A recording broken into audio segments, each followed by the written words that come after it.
Welcome to session 2 at the Texas Coaches Academy from USA Water Polo. Again, today we're going to have Ian Davidson and Drew Clute are going to talk about big picture offense and defense.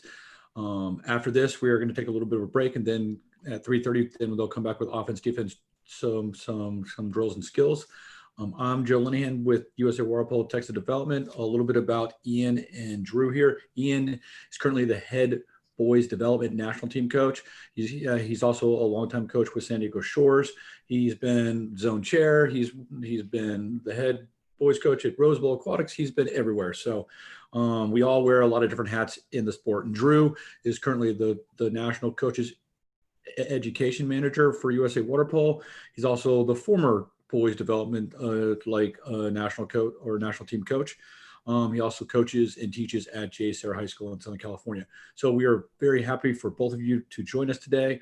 I'm going to be monitoring the chat. So please, if anybody has questions, please either ask via chat or unmute yourself and ask away. And just please be sure to mute yourself afterwards. I'm going to let kind of Drew and Ian have the floor. All right. Well, thank you very much, everybody, for coming together on a Saturday, on a holiday weekend, no less. I'm going to attempt, I want to forewarn everybody, I'm okay with the Zoom stuff on my own computer, but as you can see, we're trying some new technology stuff. Our classrooms here at my high school are Zoom classrooms, and so we'll do some whiteboard talk, chalk talk type stuff, and so we're going to try to do it with the whiteboard. So I really hope it works. I'm going to share my screen with you guys, and we're going to start first with some of the defensive stuff, and we're actually going to blend a little bit. The initial plan was to have to break it up as offense, defense, and then skills and drills. And I think what we prefer to do is talk a little bit about defense and then kind of blend in some skills and drills, and then talk about offense and then blend in some skills and drills and show some video clips, as well as do a little chalk talk. And then hopefully leave some room at the end of both and throughout to ask some questions, to do some Q&A and interact a little bit. So I'm going to share my screen. Everybody can see? All right.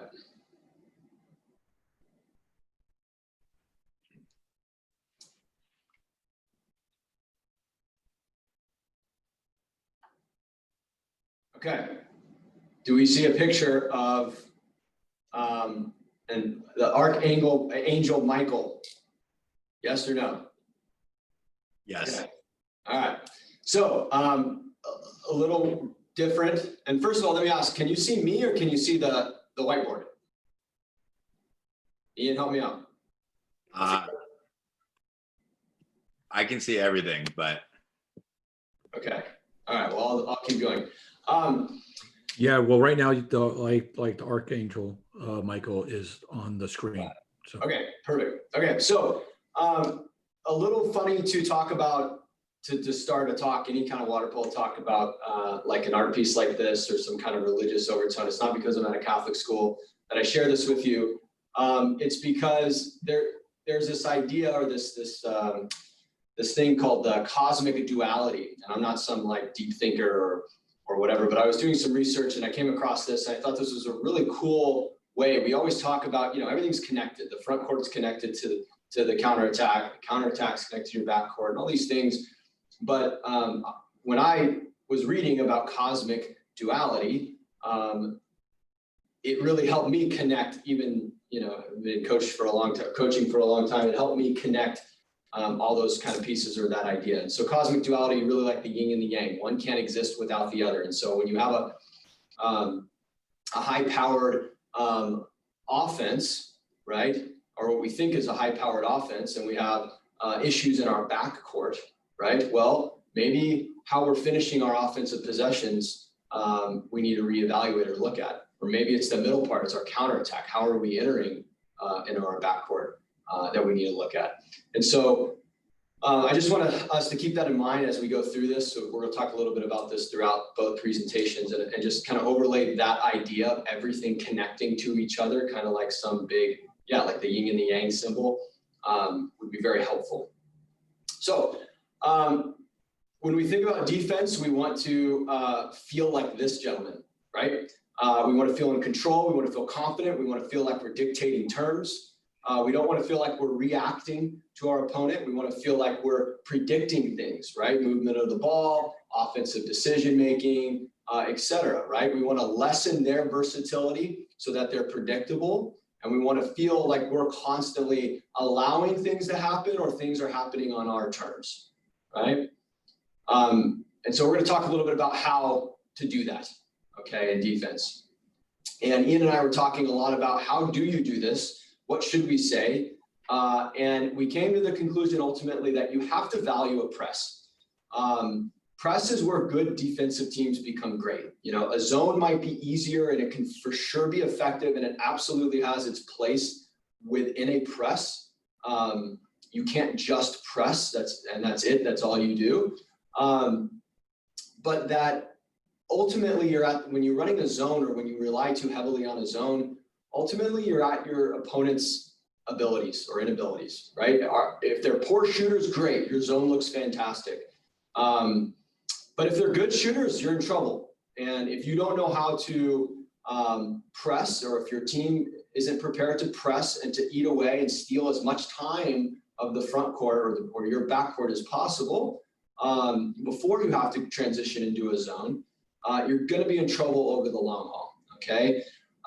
So when we say valuing a press, it doesn't mean never zone, and it doesn't mean only press, but you have to value a press and what it brings to you and what it allows you to do in your backcourt, and what allows you to not to do, primarily play zone forever.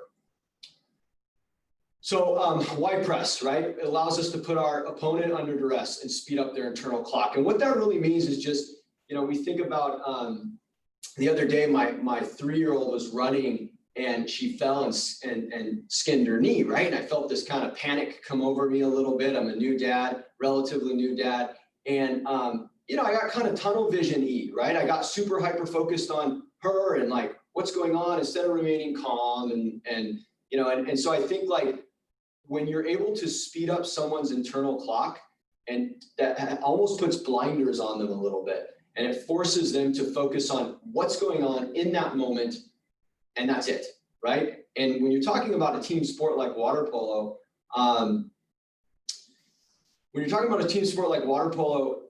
timing and opening and closing of windows is really, really important. So if you can disrupt that timing just a little bit, if you can lag there or force them to be disjointed a little bit with a teammate that's releasing, then you can help stop ball movement, or at least chunk up the ball movement, right? And that kind of bleeds into that second one: delay, force mistakes, limit their awareness, disrupt their progression, thinking about counterattack defense into your backcourt. And we'll talk a little bit about defense here in a second, and how important that is with the press. But dictating terms, making them predictable. You know, it's okay if they shoot out of a zone, right? As long as you know where the zone is allowing the shot from, right? If it's a 3-4 zone, or if you're splitting over from 4 and dropping from 3, that's an okay thing if you know what's going on, because you've kind of forced it to happen or ushered it into happening. And 2, you're making them one-dimensional with time. If there's 8 seconds left on a clock and they're in that situation, 5 seconds left, they're dumping, they're shooting, they're trying to force an entry, they're doing something in that moment, and that's the final action of their front court.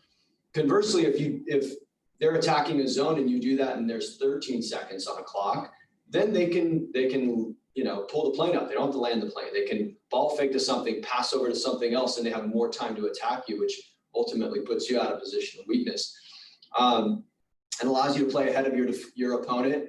We talked a little bit, I mentioned that a little bit a second ago. And then of course, a press sets up your counterattack. And I think you can counter out of, there's really creative ways to counter out of a zone, but you're really limiting yourself to match, you're really limiting yourself to only setting up favorable things in your front court. So, and not scoring out of transition as much. And so don't hear me and say counterattacking out of a zone it kills your counterattack. You can't do it. You absolutely can. It's just you're going to get different things. You're not going to get up and run and fly and push tempo and possibly score goals out of your counterattack. But there are really some cool ways to counterattack and flow into a front court that you're maybe getting scoring opportunities early in your front court. And we might chat a little bit about that as we go on. Ian, do you have anything to add about Yeah, my one thing would just be in terms of scoring these goals and that pressure that teams feel, those top line goals, the goals coming out of the defensive positions at 2, 3, and 4 end up feeling like the hardest ones to take as a coach or as an opposing team. They feel generally easy, right? They're 1 on nobodies, 2 on 1, 3 on 2s. And I think that's why that press evokes so much reward coming out of that, and why playing or getting back into that press, pressing to zoning back into some form of a press becomes valuable, is that those things become backbreaking. They feel like you can't ever find a rhythm. And even when you do, any tiny mistake leads to something against. A friend of ours, our junior youth team coach, Brian Flax, said this to me one time in a conversation, and I thought it was worth sharing. Is, at pressing, we always talk about ultimate team defense, and in America we love team defense, and it's like that's the ultimate, the pinnacle of defense. But the ultimate team defense, frankly, is a pressing defense, and it takes all 7 people, including the goalkeeper. We'll go over some principles and elements of a press, and hopefully make the case and argue why this is the ultimate team defense. But that's just something that stuck with me. I thought I'd share.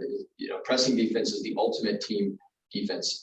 So we can't really talk about the backcourt without talking about how we get there, because remember, cosmic duality, everything connects, right? So let's just take a real brief run through the counterattack defense and some kind of principles and things to think about and always kind of keep in the back of your planning tactically.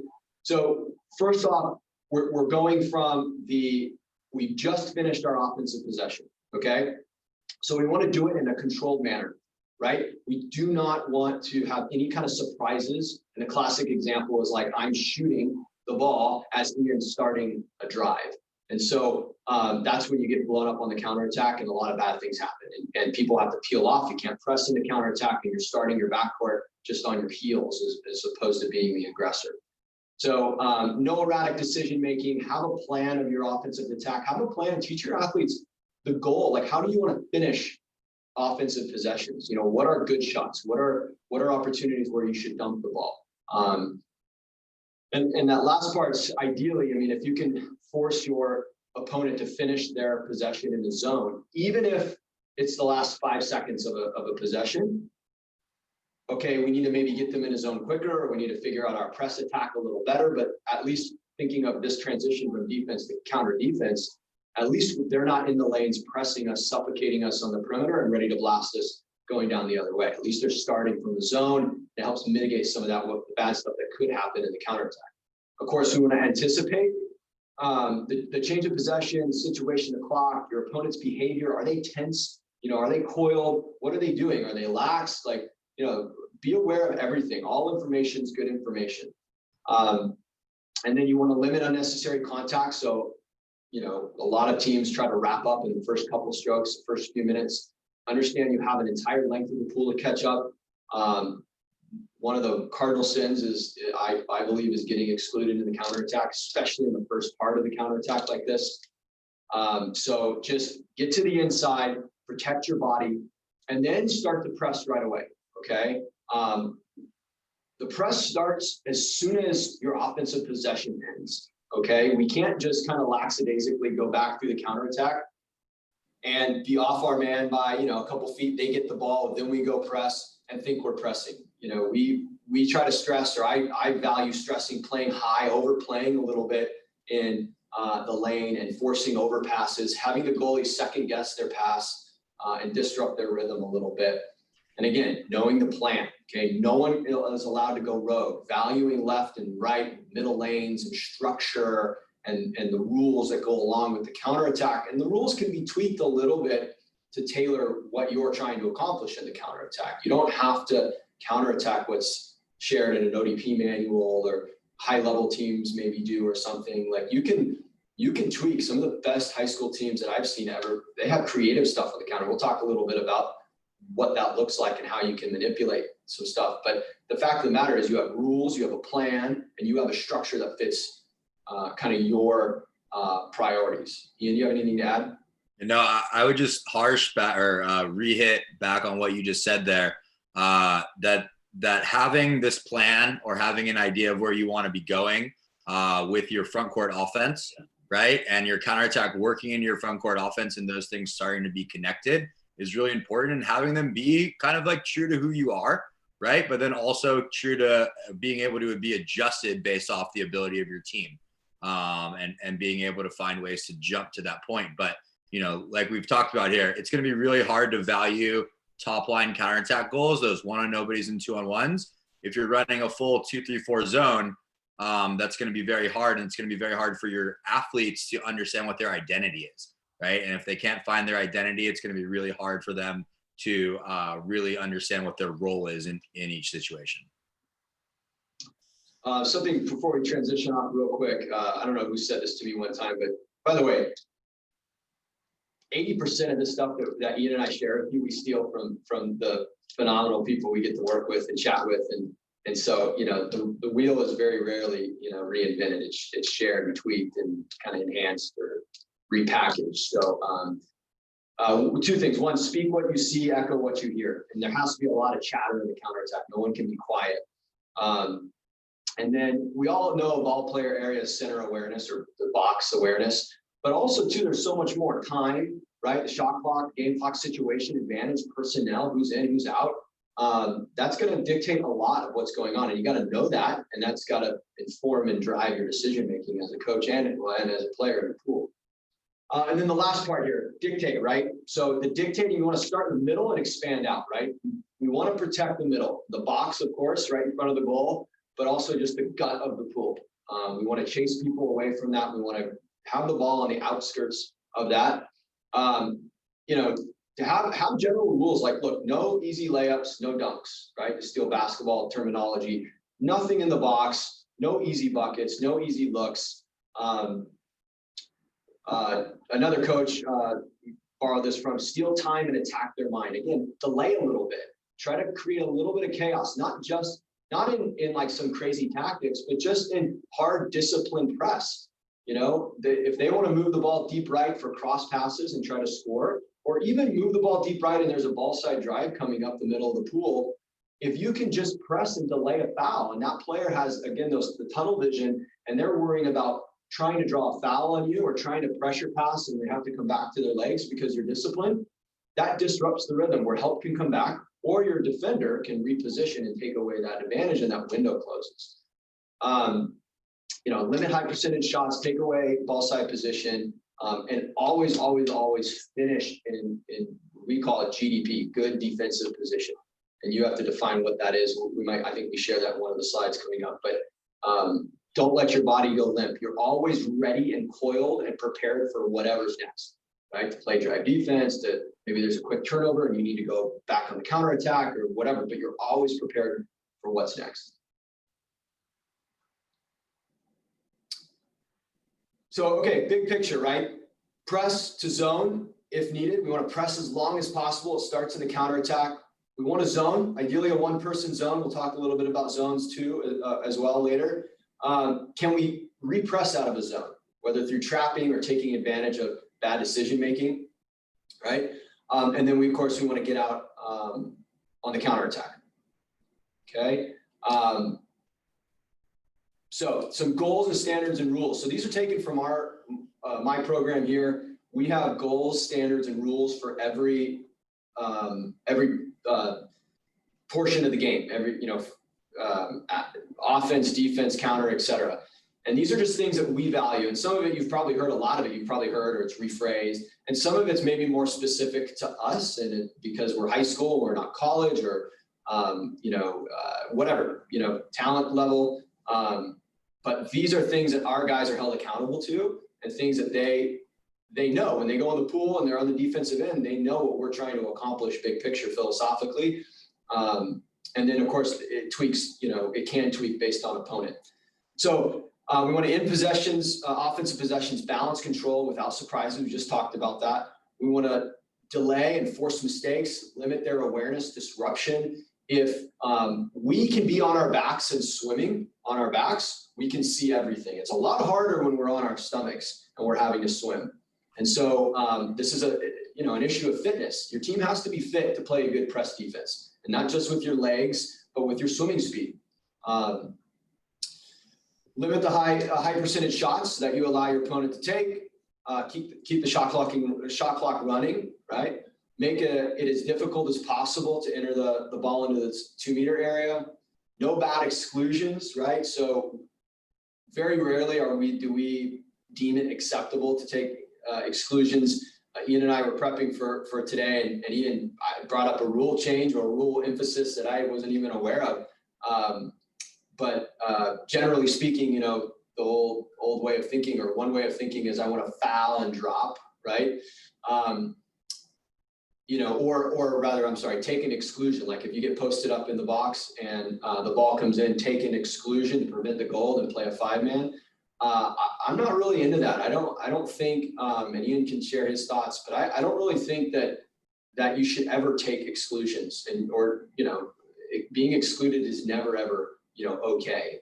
I think very rarely in high school can players, unless you're like 5'5" and you're guarding some 6'4" guy and you just an incredible matchup, then maybe you just grab tight and take it. But the point is, force the guy to shoot through, like, under duress. Force the guy to make a hard shot or take a hard shot. And then of course you have a crash coming, you have help coming, you're not on an island, but just don't bail him out with an exclusion. And then consistently put, like I said, your opponent under duress. Ian?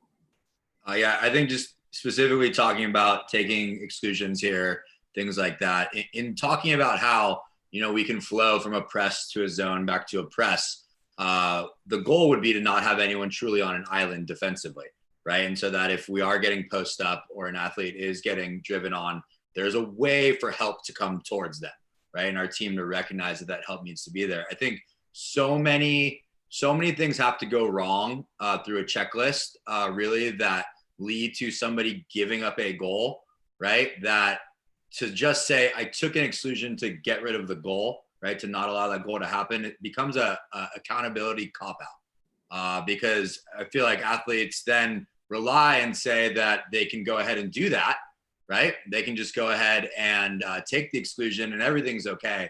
And they can discount all the other things that kind of happened there. So just little things to think about in that phase. And I guess the other thing would be this: when you look at these goals, standards, and rules, it becomes really maybe overwhelming, right? To look at this and go, how can I incorporate something like this within my program? I'm teaching every day. I'm doing 9 different things. I've got kids at home, lesson planning, all of those things. But I think when you look at taking a time, and obviously right now during this pandemic has been a fantastic time to reset a little bit and reevaluate that these are simple, right? These are to the point goals here. And I think as you evaluate what you want to value in your program, it becomes kind of easier to set a standard and a rule. And again, rules get scary, right? Because then you have to enforce them. But having your team buy into these goals and then understanding the standards and then the rules that are kind of applying to them actually is going to create more intelligent athletes. And you as coaches are going to really enjoy some of the conversations that you actually get to have now with athletes, because you're an integral part in raising their intelligence level with all of this. So as we kind of talk about these standards here from the goals and understand that these standards are based off the goals, right? And so just understanding this awareness with what's going on, having to understand ball player, center area, all the things that we've talked about. I jumped on early and listened to Spencer's talk. He talked about this. So again, these are all things that we've probably heard for years, right? But you're choosing to represent what you want to be important here.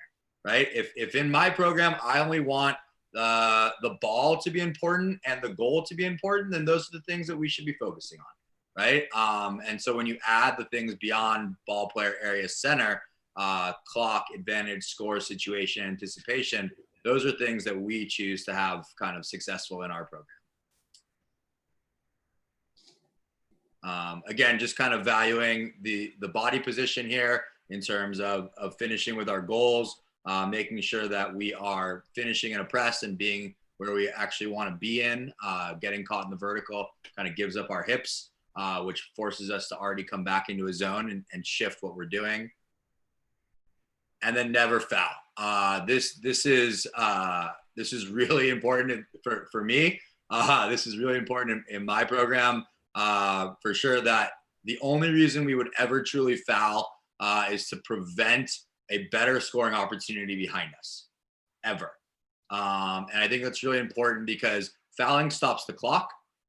Fouling allows a player no pressure, so a free pass. And the moment we take pressure off of the ball, now all of a sudden a tiny window, a 6-inch window on a drive becomes a wide open chasm for the ball just to get thrown right down and have taken advantage of. So understanding the awareness of these, and we talk about it a little later, but extrapolating even to understanding where you are in the pool, where you're pressing, where referees are, all those things can kind of become important if you want them to be important. And just to provide a little more context on the gold standard rules, this isn't the end all be all. This isn't everything. This is just simply to illustrate something. Like, for example, the standards, there's about 13 standards that we have in our player handbook. These are just 3 examples of them that I chose to share, right? But the idea is that you need to I would suggest that you put thought into how you want to play the game, how you want your teams to behave tactically, based on the situations, and create your goals, your standards, and your rules to fit your philosophy as a coach. And so, I value a press. I value an aggressive style of play. So my goals, standards, and rules need to kind of match with that. And then that way your athletes know too what's expected and what their goals and standards are. Same thing here, right? Ian, you want to talk about this? Yeah, and then just kind of coming back here to these rules. These rules are based off of not allowing balls to swing, not allowing fouls to occur, and giving our team time to reposition and prepare.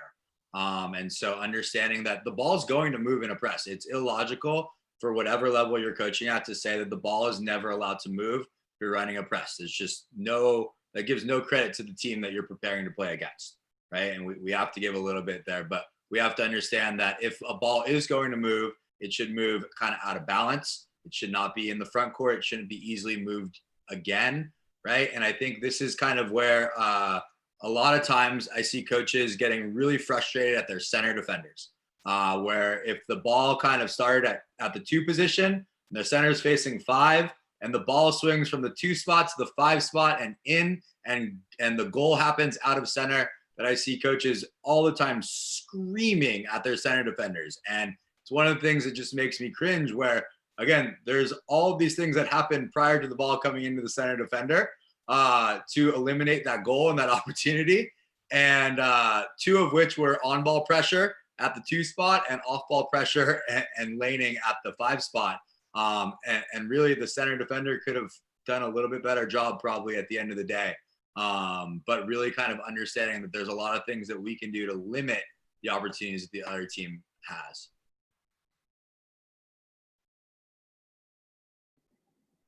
Awesome. And so again, just kind of talking about these things all working together in duality here. On-ball pressure, off-ball pressure, center defenders, everyone works together.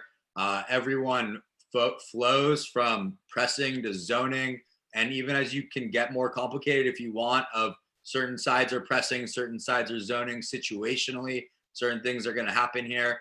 And it's not ever truly a straight line, right? It's not press to zone to back to press, and then you're on the counterattack. It's, you're looking at a heart monitor all the time of back and forth and back and forth and back and forth. So as we talk about on-ball defense here, just a few things that are important to me. No unnecessary fouling, making sure that we're challenging everything, and then we're putting them under the most pressure possible. If that ball is going to move, right, it has to be moved really far away. So the duress that players feel is really important. And we have to also really make sure that we're not fouling, as we kind of talked about before. As we break down these next portions, we're going to start talking about some drills that go along with them, or drills that you can be creating to go ahead and be working on these every day in your practice. And just as a full caveat, we'll talk more about it. But when we're all examining these phases of the game, every one of you can take the drills that we're doing and put them into your practice, and there will be some level of success. But I would implore every one of you to take the drill, to understand the purpose of it, right? To make sure that your why in terms of how you're coaching and your system of play align with that drill. And if not, change it. Okay. I change drills all the time that I see to fit the style of play that we run, and drills that I've run since I started coaching 16 years ago. I've changed to fit my changing style of coaching as well. So just kind of keep all those things in mind, that our athletes are smart. They want to understand the why. So this is one of my favorite clips here. This is from the I guess 2019, the reigning CIF Southern Section Player of the Year here, with some on-ball press defense. This is Newport versus Harvard Westlake here. And it's just an incredible job. It's going to be over here at the the 2 spot right here. This pressure on the ball, really fast hands, jumping in lanes. Drew, if you can actually play that one more time there. And you can see that he's not connected the entire time. He doesn't have a hand on this player the entire time. He's getting him to run away out of the box a little bit. There's a moment where he jumps away, and he jumps up into the passing lane that he's seeing, because he knows he can't be pressing and putting the pressure physically on the person with the ball, limiting his vision. And you can see how far out that pass goes, right? And this is one of the best players, frankly, in the country here with the ball in his hand, Makoto Kenny, who's going to UCLA. And you can see this pressure right away of forcing a bad pass that allows time and allows defense to reposition here. When we talk about creating drills, right? You can do passing in 4s here, where I've got pressure on one person. We're jumping into lanes, different things like that. And you can just kind of extrapolate how you could apply this into drilling that you're going to do. But like I said, we do it a lot in 4s, offense and defensive player kind of on each other. And all we're kind of doing is trying to jump in those lanes, limit the pass. And essentially our success isn't if the ball can't get there. Our success is if the ball took time to get there, and if the ball landed out of balance to get there. And I would add too, you can do this individually, like skeleton stuff. So in your warm up, you can have a defensive on-ball defender warm up, and you do some swimming and some general athleticism work, but then you do laps of what you just saw there with that player. And if I could go back, figure out how to go back. All right. All of what you see right here, can be done without a defender or without an offensive player in a lap. So you can do some alternating palm face lunges. You can do some coils and jumps. You can do some switching, some spinning.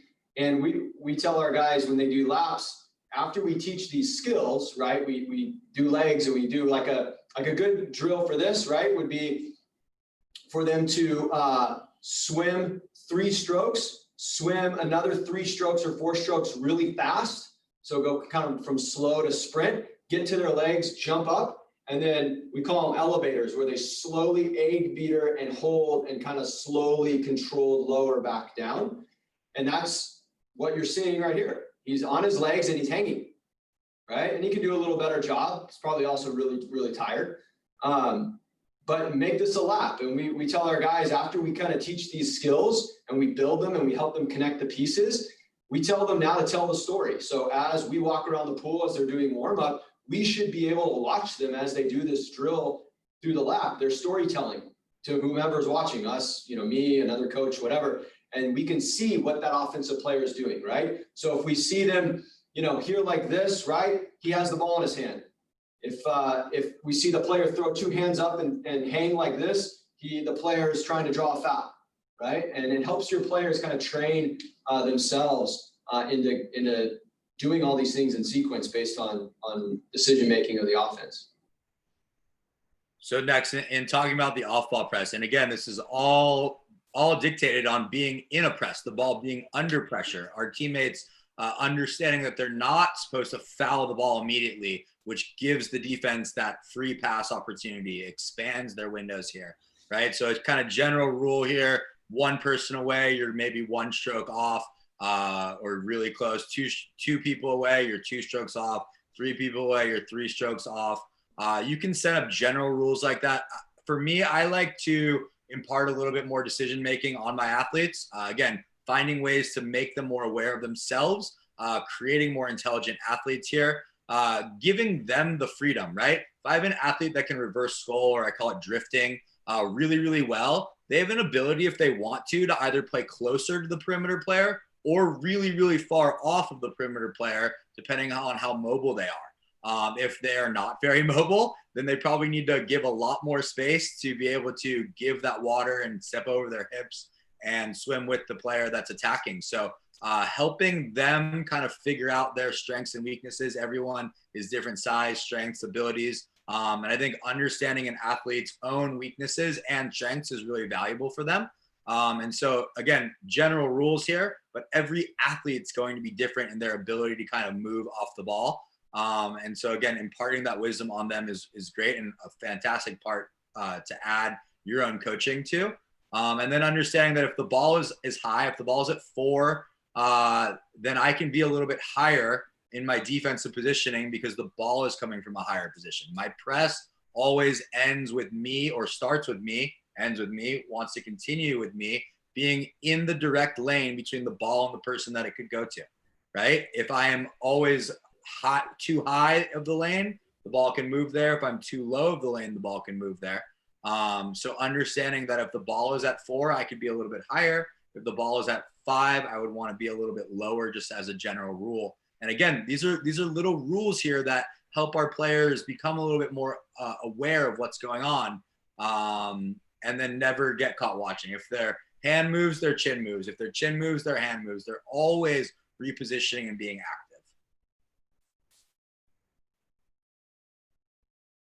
So again, starting here, being very coiled, being really aware on drive defense from 2 or 4 from the top, right? This is where we generally are playing drive defense from. Force the drive to go away from the mouth of the goal, right? Force the drive to go straight down potentially. I'm actually okay with the with the player going ball side, as long as we kind of defend that mouth of the goal area, keeping them outside of that 5-meter area, making them travel on a very far path away from the mouth of the goal, keeping them out of those kind of green areas where people want to score and frankly officials want to call exclusions and penalties, right? Keeping them away from those zones as well.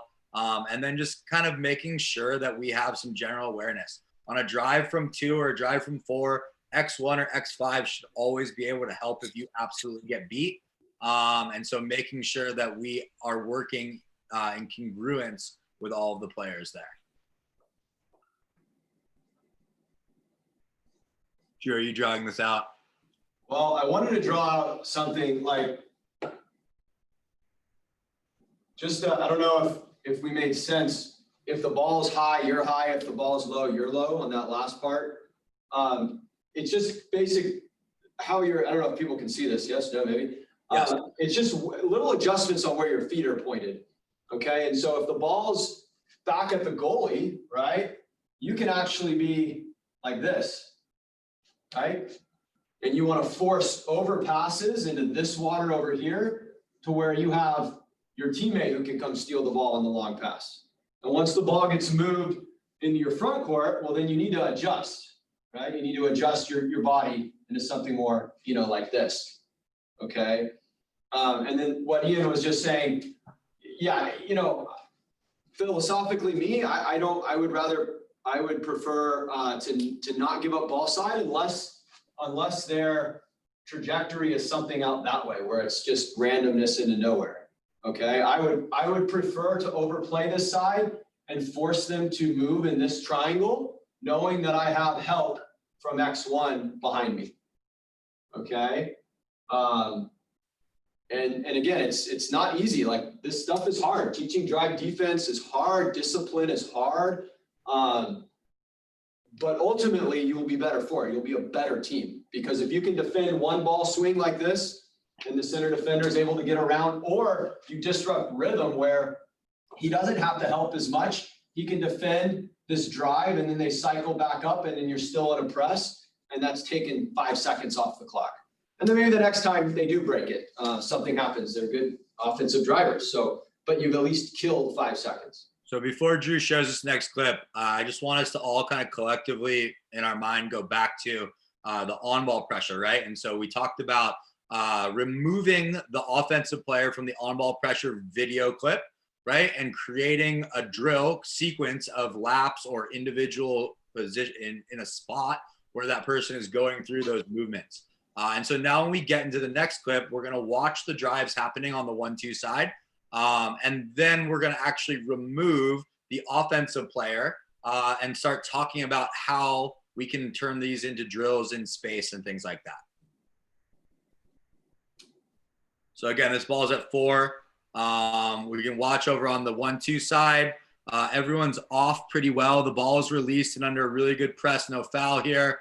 Okay, everyone is doing a very minimal work, to be frank, at X2 and X1. They're staying really far inside. They're allowing the players to drive at 1 and 2. Even the player that went through from 3, there wasn't a whole lot of stress here. Big rule that we live by is called no ball, no worries, right? If the ball can't get there, you're not actually beat. So if we change our attention to the 3 spot that's driving, the three player actually gets beat coming around the center here. But because of the pressure that's on the ball can't get there. And so there's no reason to take an exclusion. So a lot of times, if we impart the knowledge to our athletes that, you know, if you get beat, you should take an exclusion, that there would be an exclusion that would come here. But if we impart the more intelligent knowledge here of if the ball can't get there, you still have time to recover, playing a 7-person team defense, that you don't need to take this exclusion here to eliminate the goal.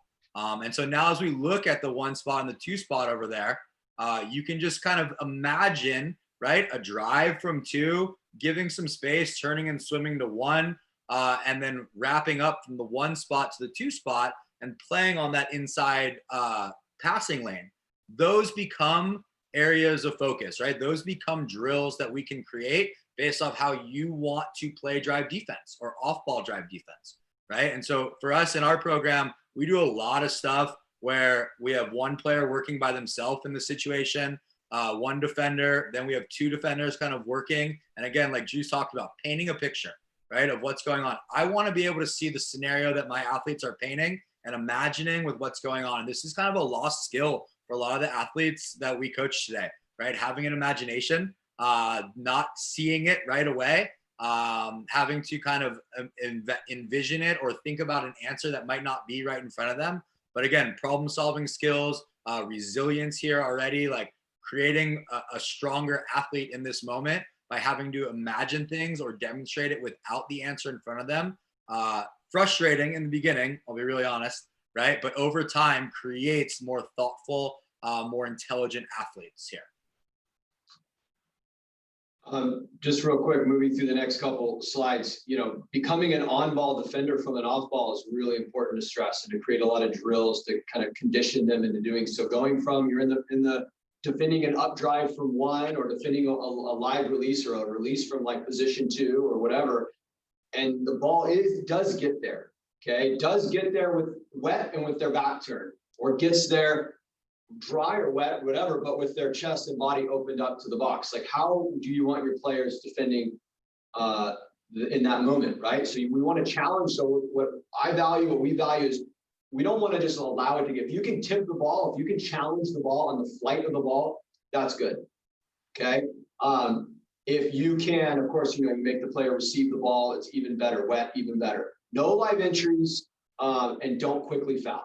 Okay, so if you can get your players to value, you know, think about from an offensive player's perspective. If I feel heaviness on me, as soon as I get the ball, I might be tempted probably to just kind of come back to that, absorb that pressure and draw a foul, right? Well, don't allow that. Turn your back, turn out of it, spin out of it, show your hands like we showed in that clip and kind of hang time, elevator, and force that player to go back to his legs, back to the ball, and to make a pass under pressure.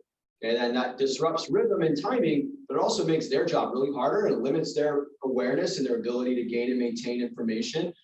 And, you know, it's just a matter of effort. Like defending on ball and off ball is just a matter of effort. There gets to a point where there's skill taught, and then you go from block practice, the variable practice, and they get it and they can do it. And it's just a matter of, are they going to put in the effort, and do they have the desire to defend on an island, right? Or do have the desire to defend on ball. And center defender, you know, there's a lot that we can go into all this, but I think some highlights with center defender is just making sure that your body's always coiled. Centers want connection, want contact. Defenders need space to kind of move, a little bit of space to move. And, you know, center defenders should try their best to anticipate ball movement. And I'll tell a quick little story real quick. I know Ian wants to jump in.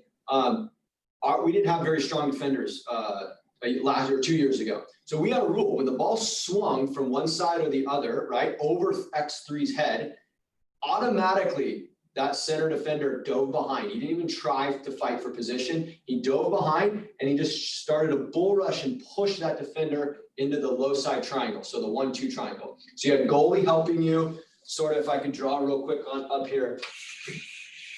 When the ball swung from this side to this side, the defender didn't try to come around in front, right? Which is typical what we would hope for to do. He got behind and he pushed, and he tried to push him out into that low side triangle, okay? And he's grinding his legs, grinding his legs. This guy here is everything that we just talked about. Great on-ball pressure, no easy fouls, no fouls, suffocating, right? He's high in the lane, he repositions, ball's high, you're high. He automatically comes back. And the rule was, as soon as you see the ball come over your head, you don't have to check the center behind you. The ball, you automatically come back into this head in, feet out kind of situation, just in case he gives up a live entry. Now, the trick is, and we're going to talk a little bit about tactics here in a second, I think in the next slide or two, but what we did on this side of the pool was we would come off and help a little bit. And so if the ball got passed in, here's your steal, right? Or if it's over here, your goalie can steal the ball. But if the ball swung to here, he was coming over to help. And then the ball, we dictated the ball got moved back to this side. Well, he's already in a fronting position without having to switch at all. So the ball switch puts him back in a front position. And now he hopefully can lock back up, spin, jump, whatever. And he now has position. And now we can figure out a repress from here. And we'll talk about that shortly. But that was kind of our goal. And that was just a predetermined rule that we had, only because our center defender wasn't very good, you know, and that, you know, nice kid, but just wasn't very good. So let's move to a couple video examples here. Is this of center defender, Ian? Yeah. So right here on center defender clip, this is last fall, me coaching my high school team. Just an example of little ways that we can work on portions of the center defender work here. So this is a big ball swing from one side of the pool to the other side of the pool. And what we do basically is we give the center defender the opportunity here to get around until he sees that the ball is picked up. Okay, so you can see we've got 4 cages in this little 4-lane area. And so we can do this in reality with 16 kids in these 4 lanes right here. And we could add a goalie too, right? So all of a sudden we're at 20 athletes in a small space working on this. And the rule is we have until the ball is picked up by the player on the opposite side of the pool. We don't have defense in this situation because it just frustrates me to watch the defense steal the ball when we're trying to work on the center defender being aware here. So we eliminate that variable. And again, they are swimming around and they have to be aware enough to know that when the ball gets picked up, it's coming in. So you can see right there, right as the ball gets picked up, the center defender stops. He's now containing the center and he tries to force the worst possible shot. Okay, we can do this across the pool, straight across, 2 to 5, 1 to 4, all these different scenarios. And again, you can build many different drills out of this. You can obviously add defense. You can add defense on the ball or off the ball. And again, just building drills out of the skills or scenarios that we want to be replicating based off the amount of times they happen in a game for us that we want to focus on. And you know what? I've done a similar drill too before where, and what I love about this drill, Ian, is your defender is allowed to move and he's required to move until he recognizes the ball can be passed in. And at that point, he has to make a decision, right? Like, can he spin in front? Can he finish the move and try to get position? Or does he have to pull back, concede, and just have to contain, like use the word contain, which is a great word to use. And it's just teaching your players recognition and to do skills and know when to pull out of the skill and to do something else and when the context changes. So we have a plan, and what's the plan when the press breaks down, right? And so we have a one-player zone, multiplayer zone, and there's some trapping defenses. And we're just gonna share, go back to that example I have up here, and then hopefully open it up to some question and chatting interaction time. But you know, we said this earlier, you have a press, and the press should be a focal point, but it's not the only thing you do. You know the ball is going to be passed in eventually to a player or a player in the box is going to get open, right? And you have to account for that, right? Through some kind of zone. And so there's a ton of things I think you could do, a lot of pros and a lot of cons, but we're going to go over like a one-player zone, which is what this technically is a one-player zone, okay? So Drew, sorry, really fast. Can you just draw 2-spot, 4-spot, and X2 and X4 really fast before you draw anything else? X2 and X4? Yep. So as we talk about creating these drills, right? Efficiency is really important in your practices too. And familiarity for your athletes to be able to spend the most amount of time in their drills, I think is really important. So right here in this example, we've got a 4-spot and a 2-spot. The ball's at 4, right? So we can be doing some on-ball pressure at X4, and then you can introduce a drive at 2, right? And so now we're moving a little bit. We're working on ball pressure. We're working on some pressure passing. We're working on off-ball pressure passing right here. You can add a center and a center defender then, right? And you can have a cage or you can not have a cage, right? And so now we can incorporate the drill that we just showed, right? Where the ball swings from one side to the other.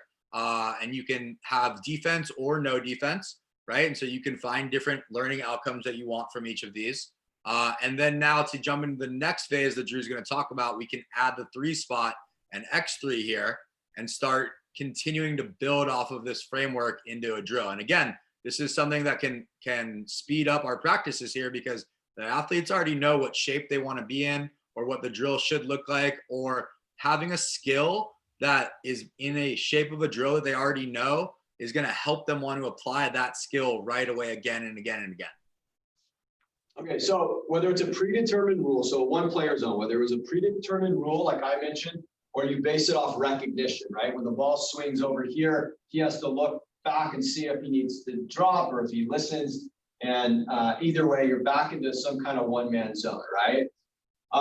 So a one-player zone would be this, and you can come over and start to beta split. And so the ball would be passed maybe over to this person typically, and on the flight of the ball, this person's coming over and jamming and looking to spook this guy. So he catches the ball and he has a choice of either to shoot, enter, or pass over here, okay? He doesn't get a lot of time to process information.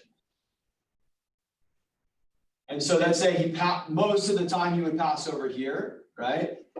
X4 would stay and become X3. X5 can come over a little bit and help. And this is important because he needs to be able to get his right hand out and shot block to the near side, okay? And this person X3 now, depending on what happens at center defender, that we're talking zone. So let's say he got beat, he's out, he's mismatched. We need a zone, we need to protect. So now he would become X3 and swim over. And now you can do a couple things. He becomes X4, okay? And this guy's helping him cover, right, on the shooting line until he gets over. And now you can do a couple things. You can just straight up stay pressed on these 3 positions, and you can run like a 4-5 zone, okay? Or he can fall back into some little bit of a 3-4 zone, and then you can run a 3-4 zone out of this triangle, okay? Defending out of this with 8 seconds left on the clock, that's a great place to be, okay? Especially if your pressure has run them away a little bit, and now they're starting their zone attack from out here. Does that make sense?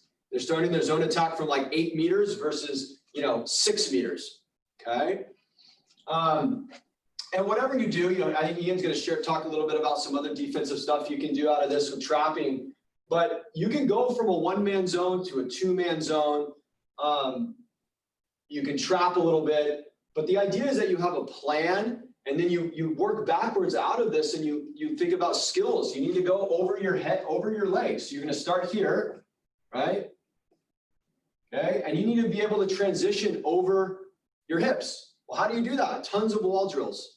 Tons of wall drills. This is definitely applicable to the same way. This is connected to head in, feet out this way. And you're on the flight of the ball, you're throwing yourself out to a shot block. It's the same skill. So Ian, another way that we talked about, if the ball was swung over to position 2 from 4, was trapping the ball. You want to talk a little bit, walk us through that? Yeah, definitely. And again, as we're going through all this, I would hope that everyone's minds are kind of thinking about creating drills out of this, right? These different situations, you can just set up, hey, the ball went really far. Hey, this happened, the ball landed in their hand. And you can talk through how you want your athletes to respond in these moments.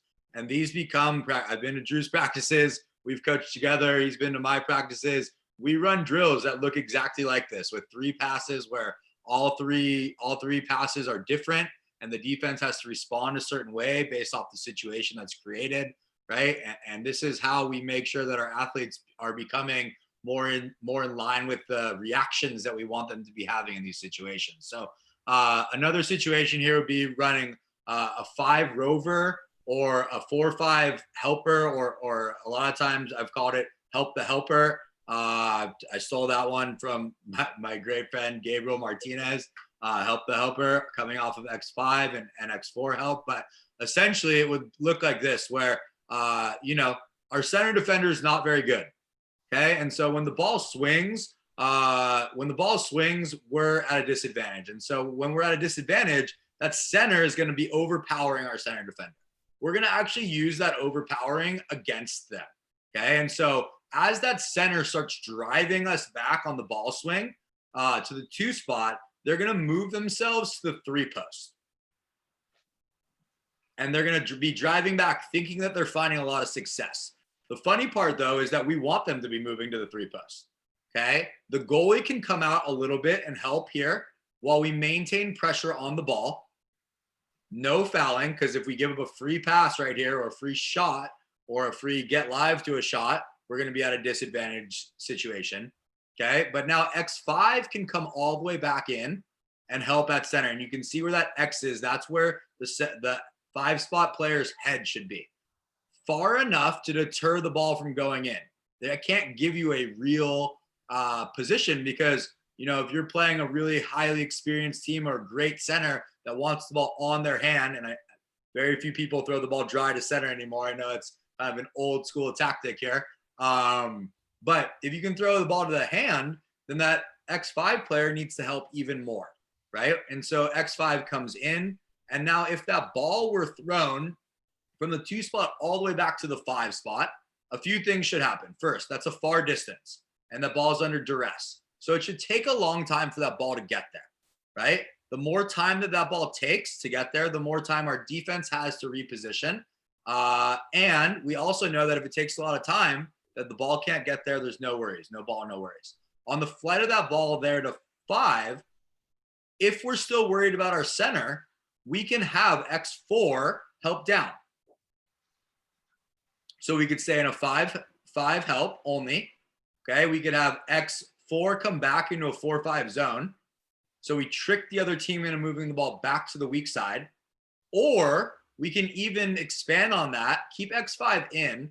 X4 is splitting now between 5 and 4. And now this gets really uncomfortable for the 4 spot to attack in, right? If they attack in, they move towards 3. 3 is going to have to move over to 2. There's going to be a lot of clustering going on, a lot of ability for somebody else to kind of help over. And a lot of times this basic sequence here causes really, really experienced players to freak out. And they take really poor shots and make really poor decisions, which leads to counterattack going the other way. And as you can see, a poor decision at 4 or 5 here with X1, X2, or X3 being really aggressive can lead to those 1-on-nobody, 2-on-1, and 3-on-2 counterattacks we started talking about, right? And that's how we can really have the other team start to feel some pressure in these traps and confusion. So ideally you get back to a press, hopefully feeds a counterattack and you're off to, the races. The basic message is in all things, right? Don't depend on your enemy not coming. Just be ready for them the best as possible. And I think the approach that I take is in coaching is, pick the low hanging fruit. What are you going to see the most and prepare your situationally and skill set wise from opponents and prepare your athletes for those things. And hopefully you're doing a good enough job of creating resilient athletes mentally, right? And emotionally, that when crazy things do happen, when weird things do happen, they're prepared for it. We had a very important game last year, a big rival game, and we prepared for a lot of things. We did not prepare to go down 5-0 in the first quarter. And there's a couple goals that were really fluky goals, and goals that made our defensive strategy, which was not gimmicky, look bad. But we were resilient, made a couple tweaks, and we knew that that's not sustainable. We have 3 more quarters, and so just being ready for what you're going to see most of the time is the approach that I take. And then lastly, we go back to this, gentleman. This is how we kind of want to be. We won't watch the whole video, but this is kind of how we want to be as defenders. We want to be like this guy. We want to be like this guy who's in control. He takes no shit. That guy stopped on a dime. They move when he allows them to move. They stop when he tells them to stop. So with that, I'd love to open it up to any questions. And we have some time. We can be flexible with our time here, but I'd love to open up with questions. I don't know if we want to open it up to everybody or do a chat thing. But Joe, help us out. Yeah, if you have some questions, just kind of feel free to unmute yourself and ask, or ask via the chat, and I'll ask for you. I say just thank you very much, Drew and Ian, because that was a great presentation on defense.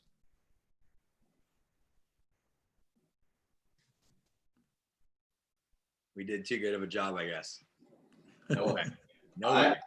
I apologize. We threw a lot out there and we were redundant at times, but I hope that everybody got the idea in that, value a press. That doesn't mean you have to be good at it. Just value a press, invest in a press, and then think about what you want to look like and how you want to play, and then scaffold and work backwards out of that, creating drills, creating skill sets, individual stuff, and just put in the time. Like nothing, you can go to any sport any team in any sport, the good teams, and it's redundant kind of training. Doesn't mean it's boring training, but they're not working on plays. They're not working on the big sexy stuff. They're working on how they move through the water. They work on their communication. They work on their efficiency, how they transfer from drill to drill, things like that. It's just so incredibly important. All right, we could, I guess, dive into the next one, Ian. You guys want to take a break, or do you want to come back at 3:30? I'm good, Ian. Do you guys want a break? What do you think, Joe? I'm good. I did have on the agenda that we would take a break at 3:15, 3:30. So. Let's take a break. We'll stay on, or I'll stay on, and we can ask questions if someone wants to ask. Ian? Yeah, no, I was just gonna say, when we look at the press idea here, just leaving everyone with one more concept, it's just about stealing moments, right? And speeding up that internal clock. And so, I think about the Patriots in 2007 with an amazing offense and Tom Brady with all the time in the world, and their front seven got a lot of pressure on Tom and sped up his internal clock. Or you could have even watched him play the last few weeks with a porous offensive line, and watching his internal clock getting sped up here. The decisions that get made become really difficult, right? And so all you need to do is steal a couple seconds, right? Speed up that clock just a little bit. Take a 30-second shot clock down to 20, right? If your transition takes 12 seconds, steal 4 more seconds in a press, right? And now all of a sudden you're sitting at 16 seconds which means the other team only has 14 seconds to play offense. If you're in a zone for 14 seconds, it's going to be tough. But if you think about 5 seconds of that is the end of the shot clock, and what actually happens at the end of a shot clock, you can probably take out 5 seconds. And so all of a sudden, you're realistically talking about playing in a zone for 9 seconds. That's not a lot of pressure on your own defense, right? That gives you a lot of opportunity to do a lot of different things. Don't be shackled by just what you saw here today. I will say that for sure. Be creative, use a lot of different sports. We all pull, Drew and I pull from basketball, soccer, football, everything. Like, be creative in what you do and how you want to design defenses and things like that. Being stuck in the archaic or draconian ways of forever water polo are ways that we all need to break away from and be creative. And not that there's good values there, but there's not good values there, but being creative and finding a new path is always going to be a great solution. All right, does anybody have any questions for Drew or Ian before we take a short little break here? Like I said, I'll stay on. If we're going to keep the call live, I'll stay on and we can chat.